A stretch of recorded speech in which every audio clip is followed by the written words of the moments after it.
बिस्मिल्लाहिर्रहमानिर्रहीम। अस्सलाम वालेकुम। मैं हूं मोहम्मद फरहान खान अब्बासी और आप देख रहे हैं executive coaching centres official YouTube channel. मैं आपको वेलकम कहता हूं इंटरनेशनल रिलेशन लेक्चर नंबर 27 में। और आज हम international political economy, global political economy की third most important prominent theory को अंडरस्टैंड करेंगे। और जब हम ये तीनों थ्योरीज अंडरस्टैंड कर लेंगे, जिस तरह के मैंने इससे प्रीवियस लेक्चर्स में कहा था, तो हमें हमारे सामने एक स्केच डेवलप हो जाएगा कि किस तरह दुनिया की इकोनॉमी और पॉलिटिक्स इंटरप्ले करते हैं, आपस में इंटरट्वाइंड हैं, और किस तरह दुनिया में एक्टिविटीज एग्जीक्यूट होती हैं। आज की जो हमारी थ्योरी है, इसको इकोनॉमिक स्ट्रक्चरलिज्म कहते हैं। बेसिकली इकोनॉमिक स्ट्रक्चरलिस्ट वो लोग हैं जो कि मर्केंटाइलिस्ट और कैपिटलिस्ट के बिल्कुल ऑपोजिट है। जिस तरह मर्केंटाइलिस्ट का व्यू ये है कि स्टेट जो है इकोनॉमी को एज ए टूल इस्तेमाल करे अपने पॉलिटिकल गेन हासिल करने के लिए, और अगर पॉलिटिकली स्ट्रांग है तो इकोनॉमिक बेनिफिट हासिल करे। दूसरी तरफ और इन तमाम एक्टिविटीज को स्टेट कंट्रोल करे, इकोनॉमिक एक्टिविटीज को। जो कैपिटलिस्ट्स हैं उनका मानना ये था कि भाई दुनिया में फ्री इकोनॉमी हो, लेजर फेयर हो और फ्री ट्रेड हो, और मुल्कों के आपस में जो इंटरेक्शंस हैं वो गवर्नमेंट या पॉलिटिकल अथॉरिटीज के कंट्रोल से बाहर हों, और प्राइवेट बिजनेस को ग्रो करने दिया जाए, और इससे प्रोस्पेरिटी पूरी दुनिया में आ सकती है। और उसके जितने भी नुकसान थे वो फिर हमने पहले डिस्कस किए। अब इकोनॉमिक स्ट्रक्चरलिस्ट क्या कहते हैं, तो मेजर या कोर एजम्पशंस इनकी क्या हैं? 5 कोर एजम्पशंस मैं आपको आपके साथ डिस्कस करूंगा। Number 1, they believe economic structures determine the politics और द ग्लोबल पॉलिटिकल एक्टिविटी। जो इकोनॉमिक स्ट्रक्चरलिस्ट हैं उनका मानना यह है कि दुनिया में जो इकोनॉमिक स्ट्रक्चर बन चुके हैं उससे यह डिटरमिन होता है कि पॉलिटिकल एक्टिविटी क्या होगी, ग्लोबल पॉलिटिकल एक्टिविटी चलेगी कैसे, और कौन सा मुल्क पॉलिटिकली इस काबिल है कि उसकी बात को बाकी दुनिया माने, या इंटरनेशनल ऑर्गेनाइजेशंस उसके कहने पर बाकी के सारे इकदाम करें। ये डिटरमिन होता है इकोनॉमिक स्ट्रक्चर से। और ऑब्वियस सी बात है, क्योंकि स्ट्रक्चरलिस्ट है तो इनका वैसे ही मानना है कि दुनिया में जो इकोनॉमिक स्ट्रक्चर है ये बनाए ही ऐसे गए हैं जिसमें कुछ ममालिक को बहुत ज्यादा वीक रखा गया है, कुछ को डेवलपिंग स्टेज पे रखा गया है, और बहुत कम ममालिक हैं जो डेवलप्ड स्टेट्स हैं और जो बाकी दो तरह के ममालिक को डेवलप होने नहीं देते। दूसरी बात वो कहते हैं, the overall conduct of the world politics is based on the way world is economically organised. जिस तरह के मैं भी अभी बताया कि दुनिया में जितनी भी पॉलिटिकल एक्टिविटी कंडक्ट की जाएगी, डिसीजन मेकिंग होंगे, दुनिया जिस तरह काम करेगी, इंटरनेशनल ऑर्गेनाइजेशन किस पे सैंक्शंस लगाएंगी, किसको सपोर्ट करेंगी, दुनिया की किस रीजन में कौन सी एक्टिविटी होगी, कहाँ वॉर होगी, कहाँ पीस होगी, इसकी क्या रूल्स एंड रेगुलेशंस होंगे, ये सब कुछ जो conduct of business of global politics है ये डिपेंड करता है कि किस तरह पॉलिटिकली ऑर्गेनाइज्ड दुनिया है। अब दुनिया पॉलिटिकली ऑर्गेनाइज्ड ऑब्वियसली बात है on the basis of economy होती है, और इकोनॉमिक ऑर्गेनाइजेशन या इकोनॉमिक स्ट्रक्चर के बिहाफ पे दुनिया चलती है। Structuralist believe that this is all because of unequal distribution of the wealth and resources. तो वो कहते हैं दुनिया में जो इम्बैलेंस है ये बाय डिजाइन है, और ये बाय डिजाइन क्यों है कि अनइक्वल डिस्ट्रीब्यूशन ऑफ रिसोर्सेज है, अनइक्वल डिस्ट्रीब्यूशन ऑफ वेल्थ है। और ये क्यों है? क्योंकि ये जो इकोनॉमिक स्ट्रक्चरलिस्ट है ये एक कॉन्सेप्ट पे बिलीव करते हैं कि दुनिया दो स्टेट सिस्टम पे चल रही है। एक ऐसी रियासतें या नेशन स्टेट्स हैं जिनको हैव्स कहते हैं, जिनके पास पैसा भी है, इंडस्ट्री भी है उनकी है, एडवांस्ड भी हैं, इकोनॉमिकली स्टेबल भी हैं, और बड़ी बड़ी इंटरनेशनल ऑर्गेनाइजेशन की मेजर मेंबरशिप्स भी उनके पास है, डिसीजन मेकिंग भी उनके पास है, और टेक्नोलॉजी और मिलिट्री में भी बहुत आगे। दूसरी तरफ ऐसी नेशन स्टेट्स हैं जिनको हैव नॉट्स कहा जाता है, जो कदरे बैकवर्ड भी हैं, इकोनॉमिक पॉइंट ऑफ व्यू से डिपेंडेंट भी हैं, इंडिजिनियस इकोनॉमी उनकी इतनी स्ट्रांग नहीं है। और तीसरी इंपॉर्टेंट चीज, वहां पर जो पॉलिटिकल स्टेबिलिटी है वो भी को खास नहीं है, क्योंकि हाईली डेवलप्ड इकोनॉमी या इकोनॉमिकली डेवलप्ड स्टेट्स जो है वो इंटरवीन करते हैं लेस डेवलप्ड स्टेट्स के अंदर, यानी हैव नॉट्स के अंदर, और उनको कभी भी सस्टेनेबल ग्रोथ या स्टेबिलिटी नहीं होने देते। इसी तरह जो हैव नॉट्स हैं ये लेस डेवलप्ड इकोनॉमीज हैं, लेस डेवलप्ड कंट्रीज हैं, यहाँ का सोशल स्ट्रक्चर भी जो है वो भी को खास डेवलप्ड नहीं है। जिस वजह से उन ममालिक में गुर्बत भी बहुत ज्यादा है, और गुर्बत ज्यादा होने की वजह से क्राइम बहुत ज्यादा है, और इस तरह उन मुल्क में पॉलिटिकल स्टेबिलिटी भी नहीं आ पाती। जिसके बरक्स अगर हैव्स को देखा जाए, यानी वो ममालिक को देखा जाए जो ईडीसीज हैं, इकोनॉमिकली डेवलप्ड स्टेट्स हैं, वो स्टेबल भी हैं, उनके जो अवाम है उनकी पर कैपिटा इनकम भी काफी बेहतर है, परचेजिंग पावर पैरिटी, कुव्वत खरीद भी बहुत बेहतर है, गुर्बत भी वहां बहुत कम है, एम्प्लॉयमेंट भी बहुत अच्छे हालत में है, और वो दुनिया की बेहतरीन डिसीजन मेकिंग में भी पार्टिसिपेट करते हैं और फिर दुनिया को लीड करके जाते हैं। और ये जो दुनिया है ये बाय डिजाइन ऐसी बाय डिफॉल्ट ऐसी नहीं है कि कुदरती तौर पे जो मुल्क गरीब है वो गरीब है और जो अमीर है अमीर है, बल्कि बाय डिजाइन ऐसी है। इकोनॉमिक स्ट्रक्चरलिस्ट को अगर हम देखा जाए तो ये दो कैंप्स में डिवाइडेड है, यानी दो टाइप के लोग या दो टाइप के स्कॉलर्स हैं जिनको हम इकोनॉमिक स्ट्रक्चरलिस्ट कहते हैं। वन टाइप इज जिसको हम मार्क्सिस्ट थ्योरिस्ट कहते हैं, जो कार्ल मार्क्स के कॉन्सेप्ट के ऊपर बिलीव करते हैं, and the second type is जिसको डिपेंडेंसी थ्योरिस्ट कहते हैं, जो कि वर्ल्ड सिस्टम थ्योरी जैसे कॉन्सेप्ट्स पे बिलीव करते हैं। मार्क्सिस्ट थ्योरिस्ट कौन है और मार्क्सिस्ट थ्योरीज पे क्यों बिलीव करते हैं, इसके लिए कार्ल मार्क्स का एक कॉन्सेप्ट अंडरस्टैंड करना पड़ेगा। कार्ल मार्क्स ने क्या था कि जो नेशन स्टेट है, रियासत के अंदर अगर कुछ लोग बहुत ज्यादा अमीर हो जाएं और रियासत के अंदर बाकी लोग बहुत ज्यादा गरीब हो जाएं, तो ये रियासत का मैकेनिज्म और इकोनॉमिक स्ट्रक्चर ऐसा है जिसकी वजह से दो क्लासेस बन गई हैं। एक क्लास वो है जो हाईली डेवलप्ड है, इंडस्ट्रियल है, जिनके पास मींस ऑफ बिजनेस हैं, रिसोर्सेज हैं, और दूसरी क्लास है जिनके पास कुछ भी नहीं है, गुर्बत है, और वो इन बड़ी क्लास के लोगों की इंडस्ट्री में आके अपनी लेबर को सेल करते हैं। तो जो बड़ी क्लास है, कार्ल मार्क्स कहता था इसको बॉर्जोइसी क्लास कहते हैं, honours of means of production यानी इंडस्ट्रीज के ऑनर्स, और दूसरी क्लास को प्रोलिटेरिएट क्लास कहते हैं, लेबर क्लास कहते हैं। और कार्ल मार्क्स का मानना यह था कि लेबर क्लास के बच्चे भी लेबर क्लास ही बनेंगे, और अगर वो थोड़ा बहुत पढ़ लिख भी जाएंगे तो वो इंडस्ट्रियलिस्ट क्लास के जो मिडिल मैनेजमेंट है उसको मैनेज करके उनकी इंडस्ट्री की ही ग्रोथ करेंगे, और जो इंडस्ट्रियल क्लास है वो और ज्यादा प्रॉफिट जनरेट करेगी। और कैपिटलिस्टिक सिस्टम ऐसा है कि क्योंकि पैसा उन्होंने लगाया होता है तो मल्टीपल प्रॉफिट वो गेन करते हैं, तो वो ज्यादा से ज्यादा इंडस्ट्रियल एम्पायर बनाते चले जाएंगे। और इस तरह ये सोसाइटी में एक गल्फ और एक डिफरेंस रहेगा कि जो प्रोलेटेरिएट है वो कभी भी बॉर्जोइसी क्लास में नहीं आ सकते, और बॉर्जोइसी क्लास बहुत ज्यादा अमीर होंगे। और प्रॉब्लम क्या होगी कि यही बॉर्जोइसी क्लास फिर बाद में पॉलिटिक्स में आएगी, यही लीडर बनेंगे, यही पार्टीज चलाएंगे, और जो प्रोलेटेरिएट क्लास है ये इनको वोट दे देगी, इनके साथ खड़ी हो जाएगी और थोड़े बहुत इनसे जो फायदे हैं वो हासिल कर लेगी, लेकिन ग्रो नहीं कर सकती। और कार्ल मार्क्स कहता था इस सिस्टम को खत्म करने के लिए सोशलिस्ट के क्लासेस लाई जाए, कम्युनिस्ट सिस्टम लाया जाए और क्लासलेस सोसाइटी बनाई जाए, और अमीरों से सारी चीजें छीन ली जाए, रियासत जो है सब चीजों पे अपनी हुकूमत और कब्जा कर ले और सब में इक्वली डिस्ट्रीब्यूट करे। ये कार्ल मार्क्स की बेसिकली थ्योरी थी। लेकिन ये जो थ्योरी कार्ल मार्क्स की थी इसको पिकअप दुनिया में पहली बार किया गया कम्युनिस्ट पार्टी जो कि सोवियत यूनियन में थी, उसके चीफ जिनका नाम है V.I. Lenin. Marxist Leninist economy आपने बहुत ज्यादा सुनी होगी,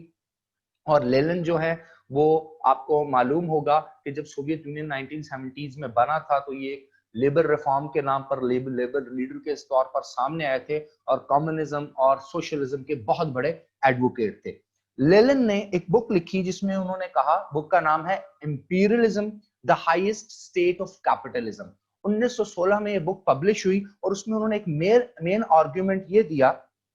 कि जिस तरह कार्ल मार्क्स ने बताया है कि किसी रियासत के अंदर दो क्लासेस होती हैं, हैव्स होते हैं, हैव्स नॉट्स होते हैं, इसी तरह लेनिन ने कहा कि ग्लोबल पॉलिटिक्स में भी ऐसा ही है। और ये वाहिद लेनिन है जो पहली दफा मार्क्सिस्ट थ्योरी को इंटरनेशनल सिस्टम के अंदर जिन्होंने इंट्रोड्यूस करवाया था। तो ये कहते हैं कि जिस तरह एक मुल्क के अंदर क्लासेस बनी होती हैं, इस तरह पूरी दुनिया में भी क्लासेस बनी है, और पूरी दुनिया में दो बड़ी क्लासेस हैं, एक हैव्स हैं और एक हैव्स नॉट हैं। तो वो तमाम मुल्क जिनको ईडीसीज कहते हैं, इकोनॉमिकली डेवलप्ड स्टेट्स कहते हैं, इकोनॉमिकली डेवलप्ड कंट्रीज कहते हैं, वो हैव्स हैं, और जो लेस डेवलप्ड कंट्रीज हैं, इकोनॉमिकली वीक कंट्रीज हैं, उनको हैव नॉट्स कहते हैं। और जो बड़े ममालिक के लीडरान हैं, पॉलिटिकल अथॉरिटीज हैं, प्रेसिडेंट्स हैं, ये इस तरह की पॉलिसीज बनाते हैं इकोनॉमिक पॉइंट ऑफ व्यू से, और दुनिया के जो ऑर्गेनाइजेशंस हैं इनको इस तरह से कंट्रोल करते हैं कि लेस डेवलप इकोनॉमीज, यानी वो तमाम ममालिक जो लेस डेवलप कंट्रीज हैं, उनके लीडरान्स को प्रेशराइज किया जाए और उस वजह से दुनिया के मेजर रिसोर्सेज,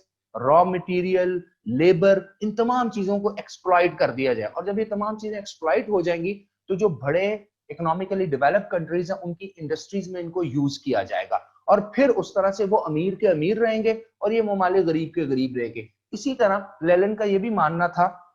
कि दुनिया के अंदर जो फितना है, लड़ाई है, जंग है, इसकी वजह भी इकोनॉमिकली डेवलप्ड कंट्रीज के लीडरान हैं जो कि अपने बेनिफिट की वजह से दुनिया के किसी रीजन में जंग छेड़ देते हैं, अपने बेनिफिट की वजह से वहां पे पीस लेके आते हैं और दुनिया को कमजोर, वीक और डिवाइडेड रखते हैं। इसकी मिसाल वो देते हैं, वो कहते हैं कि जब से वेस्टर्न जो इंडस्ट्री है ये इमर्ज की है, इन्होंने चीप लेबर साउथ के कंट्रीज से उठाना शुरू की। इसी तरह रॉ मटेरियल जिसमें आपकी एग्रीकल्चर प्रोड्यूस होती है, फसलें होती हैं, लाइव स्टॉक होती है, डेयरी इंडस्ट्री होती है, इनको उठाया और अपनी बड़ी इंडस्ट्रीज में लाके इनसे फिनिश गुड्स बनाई और उन गुड्स को फिर सेंट्रल यूरोप में, वेस्टर्न यूरोप में और इवन के इन्हीं साउथ के एशिया के कंट्री में, अफ्रीकन कंट्री, इन या पूरे के पूरी दुनिया के वीक जगहों पे जाकर उन प्रोडक्ट्स को सेल भी किया और उससे मैक्सिमम प्रॉफिट जनरेट किए, जिसका कुछ हिस्सा भी जो इन ममालिक को नहीं दिया गया बल्कि चीप सस्ती लेबर और सस्ती यहां से रॉ मटेरियल पिक किया गया। इन मार्क्सिस्ट जो थेरिस्ट हैं या जो मार्क्सिस्ट स्ट्रक्चरलिस्ट हैं, इनका बिलीव ये है कि दुनिया के अंदर जो जड़ है फसाद की वो कैपिटलिज्म है, ये एक इवल फोर्स है और इसलिए दुनिया में से कैपिटलिज्म को एलिमिनेट कर दिया जाए। चाहे ममालिक यानी नेशन स्टेट के लेवल पे हो तो सोशलिस्ट इकोनॉमी लाई जाए, कम्युनिस्ट इकोनॉमी लाई जाए, और चाहे इंटरनेशनल इकोनॉमिक सिस्टम हो उसके अंदर भी एक ऑल टुगेदर चेंज कर दिया जाए और इस सिस्टम को खत्म कर दिया जाए और सोशलिस्ट इंटरनेशनल सिस्टम लाया जाए। जो दूसरी टाइप के डिपेंड स्ट्रक्चरलिस्ट थेरिस्ट हैं जो इकोनॉमिक स्ट्रक्चरलिज्म पे बिलीव करते हैं, वो है डिपेंडेंसी थेरिस्ट या वर्ल्ड सिस्टम थेरिस्ट के एडवोकेट। इनका मानना यह है कि दुनिया जो है ये 3 डिफरेंट लेयर्स में डिवाइड है। जिस तरह मेरा एक लेक्चर अवेलेबल है वर्ल्ड सिस्टम थ्योरी के ऊपर, डिटेल लेक्चर है, मैं सिर्फ उसका एक थोड़ा सा ग्लिम्स यहाँ पर शेयर करूंगा कि वर्ल्ड सिस्टम थ्योरिस्ट ये कहते हैं कि दुनिया में 3 इंपॉर्टेंट डिवीजन है और बाय डिजाइन है, यानी एक कोर है दुनिया का, एक सेमी पेरिफेरी है और एक पेरिफेरी है। जो कोर है वो ममालिक हैं जो दुनिया के 5, 7, 8 बड़े ममालिक हैं जो दुनिया की हर चीज का फैसला करते हैं, चाहे इकोनॉमी है, चाहे सिक्योरिटी है, चाहे एडवांस, और इन्हीं ममालिक में सबसे ज्यादा तरक्की है। उसके बाद आते हैं डेवलपिंग नेशन जो सेमी पेरिफेरी में, और उसके बाद बहुत 80% से ज्यादा अमाउंट या नंबर उन ममालिक का है जो पेरिफेरी बहुत दूर हैं और ये गरीब ममालिक हैं, लेस डेवलप इकोनॉमीज हैं, अंडर डेवलप हैं और ये मुल्क ग्रो कर नहीं सकते क्योंकि कोर और सेमी पेरिफेरी इनको ग्रो करने नहीं देंगे क्योंकि उनके पॉलिटिकल और इकोनॉमिक इंटरेस्ट कॉम्प्रोमाइज होंगे। लेकिन जो डिपेंडेंसी थ्योरिस्ट है, वर्ल्ड सिस्टम थ्योरी के एडवोकेट हैं, वो मार्क्सिस्ट की तरह ये नहीं कहते कि पूरे के पूरे कैपिटलिस्टिक सिस्टम को खत्म कर दिया जाए, बल्कि वो ये कहते हैं कि कैपिटलिस्टिक सिस्टम में ऐसे रिफॉर्म लाए जाएं, ऐसी ऑर्गेनाइजेशन और इंटरनेशनल इदारे बनाए जाएं जो कि लेस डेवलप इकोनॉमीज को भी ऊपर की तरफ लेके आए, उनको भी सपोर्ट करें, उनके भी सिस्टम को बेहतर करें, और ताकि दुनिया एक बैलेंस के साथ चले और दुनिया में कलेक्टिव ग्रोथ सामने की तरफ आए। अगर हम डिपेंडेंसी थियरिस्ट के बारे में देखें तो डिपेंडेंसी थियरिस्ट ये भी मानते हैं कि दुनिया के अंदर जो ट्रांसनेशनल ऑर्गेनाइजेशन है, मल्टीनेशनल कॉर्पोरेशन है, आईजीओज, इंटर गवर्नमेंटल ऑर्गेनाइजेशंस हैं, ये अपना ऐसा रिफॉर्म्ड किस्म का रोल अदा करें जिस रोल के तहत जो लेस डेवलप इकोनॉमीज हैं वो कदरे बेहतर हो, उन मुल्कों में गुर्बत खत्म हो, उन मुल्कों में सोशल सेक्टर डेवलपमेंट हो, इंडस्ट्री लगाई जाए। लेकिन अगर इन नटशेल देखा जाए तो इनका भी मानना यह है कि दुनिया जो है ये बाय डिफॉल्ट ऐसे नहीं चल रही बल्कि बाय डिजाइन चल रही है। और अगर आप देखें तो पूरी दुनिया में जो 90% जो पॉपुलेशन है वो गरीब मुल्कों से ताल्लुक रखती है और 10 से 12% पॉपुलेशन अमीर ममालिक से ताल्लुक रखती है। इसी तरह अगर दुनिया के रिसोर्सेज को देखा जाए तो वो जो 10 से 12% पॉपुलेशन है वो दुनिया के 85 to 87% रिसोर्सेज पे काबिज है, उनके पास इतना पैसा है दुनिया का 87%, और जो रिमेनिंग ऑलमोस्ट 88 to 90% पॉपुलेशन है दुनिया की, उसके पास सिर्फ 12 से 10% रिसोर्सेज हैं दुनिया के इस्तेमाल करने के, इसीलिए उन ममालिक की पर कैपिटा इनकम बहुत लो है। उनमें बहुत से जो ममालिक हैं उसमें majority of population 60 to 70% below poverty line है। एजुकेशन वहां पर नहीं है, जहालत है, स्ट्रीट क्राइम बहुत ज्यादा है, मिलिटेंसी है, मूवमेंट्स हैं, आइडियोलॉजिकल मूवमेंट्स चलती हैं, और फिर इसी तरह इन ममालिक से फिर दहशतगर्दी और बाकी तमाम मामला चलते चलाते रहते हैं, जिनको फिर economically develop countries international security assistance force और इस तरह की चीजें और इदारे बना के कंट्रोल करने की कोशिश करते हैं। जो मार्क्सिस्ट हैं उनका एक और इल्जाम भी है कि जो हाईली डेवलप्ड कंट्रीज हैं वो ये भी करते हैं कि दुनिया के जो लेस डेवलप इकोनॉमीज हैं या डेवलपिंग इकोनॉमीज भी हैं, उनमें अगर को बहुत ज्यादा रिसोर्स जनरेट हो जाए, जिस तरह 1970s में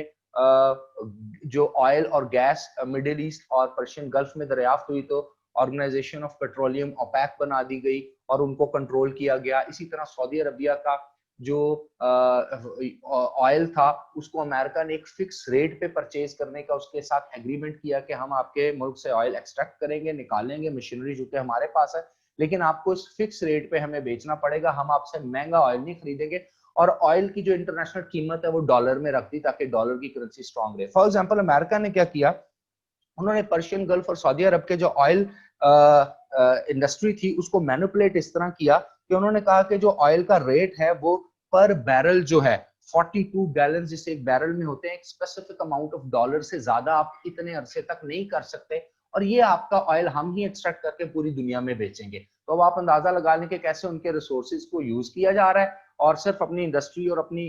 टेक्नोलॉजी के थ्रू उस रिसोर्स को एक्सट्रैक्ट किया जा रहा है, सिर्फ जमीन से निकाला जा रहा है और बेचा भी खुद जा रहा है, फिर कंट्रोल भी खुद किया जा रहा है। फिर हमने मिडिल ईस्ट में बहुत सी 80s में 90s में जंगें भी देखी। इसी तरह हमने बहुत से ऐसे ममालिक देखे जहां डेमोक्रेसी के नाम पर बहुत ज्यादा वायलेंट किस्म की तहरीकें भी मचाई गई। तो ये जो इकोनॉमिक स्ट्रक्चरलिस्ट हैं उनका कहीं ना कहीं ये मानना है कि दुनिया की जो इकोनॉमिक स्ट्रक्चर्स हैं ये डिफाइन करती है कि दुनिया में कौन अमीर होगा और कौन गरीब होगा, और ये जो इकोनॉमिक स्ट्रक्चर्स हैं ये बाय डिजाइन बने हुए हैं। तो स्टूडेंट्स हमने ये जो तीन इंपॉर्टेंट थियरीज हैं जिसमें मर्केंटाइलिस्ट हैं, कैपिटलिज्म है और इकोनॉमिक स्ट्रक्चरलिज्म है, इन तीनों थियरीज से हमने एक चीज तो डिड्यूस की कि दुनिया के अंदर फर्स्ट वर्ल्ड वॉर और सेकेंड वर्ल्ड वॉर के बाद कुछ ताकतें नई उभर के आई और कुछ ताकतें ऐसी हैं जो पहले ही इंपीरियलिज्म के नाम पे दुनिया के रिसोर्सेज को यूज कर रही थी। लेकिन 1945 के बाद जबकि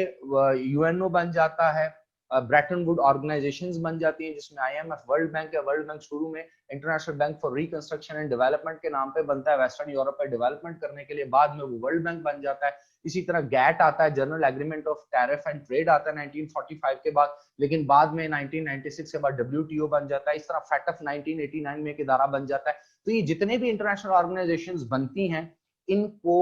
इसलिए बनाया जाता है कि बैकएंड पे ये जो 5-10 बड़े ममालिक हैं ये दुनिया की इकोनॉमी को और दुनिया की पॉलिटिक्स को कंट्रोल करें, उनके लीडर्स को कॉम्प्रोमाइज करें और अपने मफादात हासिल करें। और यही कोर है इन तीनों थ्योरीज को अंडरस्टैंड करने का, that economy and politics interplay या इंटरट्वाइंड विद ईच अदर, और जिसकी इकोनॉमी स्ट्रांग है वो अपने आप को पॉलिटिकल अथॉरिटी भी बनाता है। जिस तरह आप देख रहे हैं आज के दौर में चाइना जो है उसकी एक सॉफ्ट किस्म की इमरजेंस हुई है, सॉफ्ट लॉन्चिंग हुई है। आज चाइना